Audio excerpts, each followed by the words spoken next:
Jets Postgame Live is presented by Audi. You are looking live at MetLife. Let's go!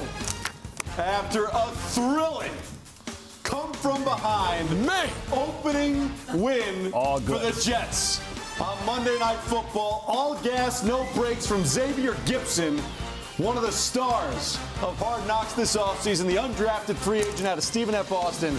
65-yard punt return for a touchdown to win the game in overtime, and a game that started with such promise. Very soon after, the wind taken out of the sails, somehow the Jets show some gumption and win an absolute thriller. And with that, we welcome you live inside Jets Postgame Live. We are thrilled to have Audi as our presenting sponsor this year, alongside Bart Scott, Willie Colon, Connor Rogers. I'm Steve Gelbs. My goodness, guys. My goodness. Gelbs, you can't make this up, man. You can't. Like, how do you explain Aaron Rodgers playing 4 games? Four snaps. 4 snaps. We would have loved 4 games. I would have loved 4 games. Playing 4 snaps and potentially, we don't know the diagnosis yet. We're just all prayers up right now. I need you to. I mean, emotional roller coaster is an understatement. Suck the wind out of the stadium immediately. First quarter, and here we go. And listen, I'm telling you, Brees the Beast, Quincy Williams, Jermaine Johnson. I mean, these guys stepped up, and they kept the Jets in it, right? And Brees Hall, I mean, he's averaging 27 yards a carry. I mean, you look, you can tell he doesn't quite trust the knee, but you had to alter the game plan. Nathaniel Hackett had to figure out, what is Zach Wilson comfortable with? And we still don't know what he's comfortable with, but this team showed a lot of grit a lot. Listen, 85 Bears, I'm not going to go this far, but this defense is amazing. And this defense kept them in. And sometimes when it's, like Rex used to say, when it's hard on us, when it's hard on everybody else, it's just right for us. What was impressive to your point was, and we've all watched the Jets for a long time, we've been doing this for a while, they would have found a way to lose this game. Always. Especially after losing Aaron Rodgers. It might have been a blowout, but what was most impressive is Brees Hall coming off that ACL, being the ball toter, being the guy to say, hey, man, put it on my back. We're going to find a way. And this defense, man, DJ Reed took a lot of heat for saying we're going to be the 85 Bears, like Bart mentioned. Well, one thing the 85 Bears did, they closed out games. And they showed up, and they made key plays and key moments, and that's what this defense did. So credit the Jets defense, man. Monday night, there's so much to unpack, man.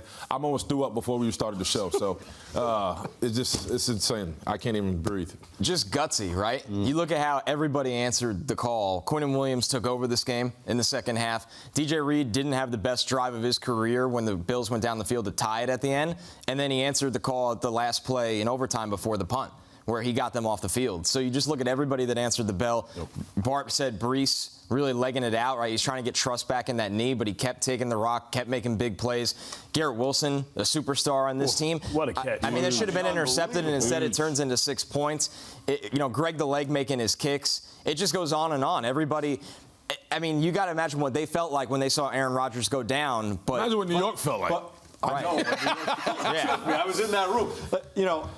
I mean, my brain is going 1,000 miles an hour right now, so correct me if I'm wrong, but all the names that we've just thrown out there, we haven't even said Jordan Whitehead, who had 3 interceptions. Right. I mean, that's how many people contributed to the game.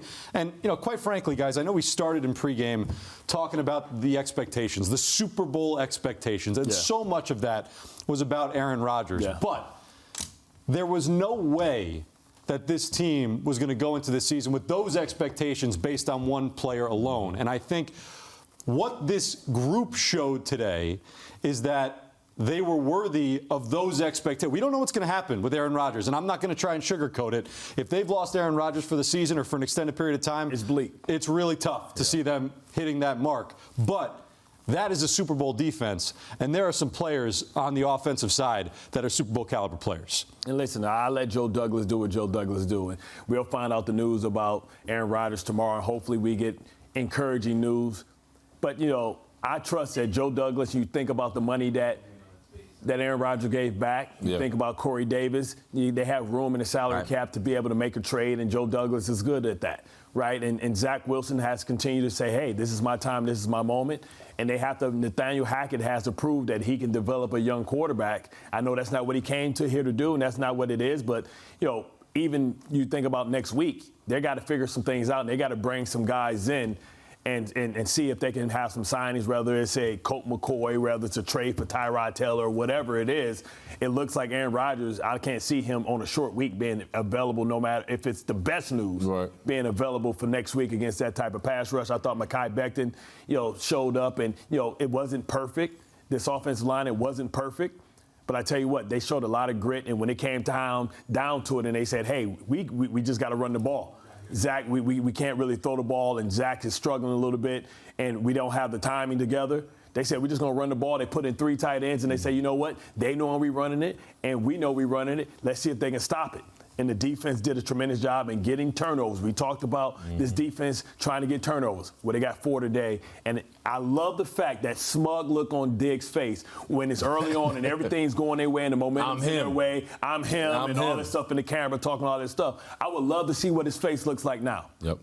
What's interesting, Bart can attest to this. When I got into the league, man, one of the best isms or wisdoms I ever received was from Jerome Bettis, man. And he said, listen, the guy behind you is the most important guy because it's always going to be the next man up. Zach Wilson got dressed today not thinking he was going to be the next man up. He had sunflowers. Right. He thought he was about to see the Aaron Rodgers show, and he answered the bell. It wasn't pretty, but he was gritty. He took some shots, and he just stayed the course. And I think that's a testament to Aaron Rodgers coming in that building and say, hey, young man, this isn't I'm going to be a tutorial. This is you going to stand beside me, and you're going to learn how to play quarterback in the NFL. And he was able to finish this game. I'm not saying he was great. What I am saying, he was competent enough to win the Jets football game today. I think the number for me, too, Bart, you hinted at this. LaMarcus Joyner led this team last year in interceptions. He had 3. Jordan Whitehead tonight had 3. It's a mentality. I mean, Bart knows it from playing linebacker for how long. Taking away the football is a mentality of the defense and winning that field position battle. And they did that against one of the best quarterbacks in the league. Yeah, he's reckless at times, but that's his weakness. And the Jets, he obviously fed into that, and the Jets took away the football, and that was the difference in the game. Now, we talk about the offense and the defense and the playmakers on both sides, and that's where everybody's going to go. But one other element that we hinted at, we talked a little bit this, going into this season and today, special teams was significantly improved from last year. The Jets really struggled in that aspect of the game last year, and we saw it today. We saw the kickers, but more importantly, we saw Xavier Gipson at the end doing what the Jets saw in preseason, which made him the guy that everybody fell in love with. He set the defense. He set all his blocks up by going right, set his blocks to the left. He almost outran his his blockers. Set down. That was important. No call right there. That player has to know he has to be smarter. That could cost you later. That would have been so detrimental if he would have got called for a low block. He moved out the way, and the defender jumped over him. Right. And because he didn't make contact, it was a no call because it's like no contact, no foul. But you talk about making big plays, and I saw it, right? We said when it was the punt, he outkicked it. It wasn't a great kick, didn't have a lot of hang time. And, you talk about the Jets being on the right side of being able to set the defense, and you have to give a shout-out to the special team coach. These are the things that you work on, situational football, setting your defense. Nobody blocked in the back. Nobody panicked. And I was a part of these type of units. And it's discipline, right? It's understanding. It's performing at the highest moment. The Jets executed when it got tight. The Bills faltered and crumbled when things got tight, and that's what the first game was all about. That's a testament to how seriously they paid attention to detail in the preseason and this week during practice. And we're going to talk more about Xavier Gipson as this show goes on, because what a story and what a moment for the kid. I mean, just on a personal level, amazing what he must be feeling right now. But right now, we send it back out to MetLife Stadium. Zach Wilson standing by with Jeane Coakley. It's presented by the official digital transformation partner of the New York Jets, HCL Tech, supercharging progress. Wow, wow, wow. Talk about the emotions of this game. Yeah, still in awe. What an unbelievable finish by the guys. So unfortunate for Aaron at the beginning, but everyone held strong, tried to focus. The defense, obviously, getting 4 turnovers was huge.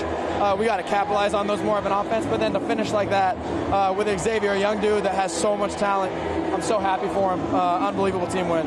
Zach, when you saw Aaron go down, what was the emotion? And the whole stadium just was deflated.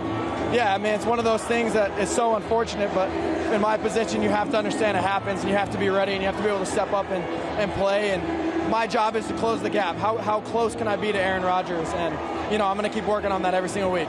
And how much fun was this? Unbelievable. So much fun. These are the best wins. All right, congrats, Zach. Thank you. That's awesome, Zach. Well, you see that smile, and I thought, listen, Zach, maybe it's closer to that. But he said all the right things. He's been handling himself like a real pro so far this summer and into this first game. The most important aspect, though, of today's game at the end of the day when it comes to the entire season is what is going on with Aaron Rodgers. How serious is that ankle injury? We'll hear from the head coach, Robert Saleh. He'll talk about this win, but of course, he'll give us an update on Aaron Rodgers. That and much, much more as Jets Postgame Live, presented by Audi, comes back. We are talking to no one.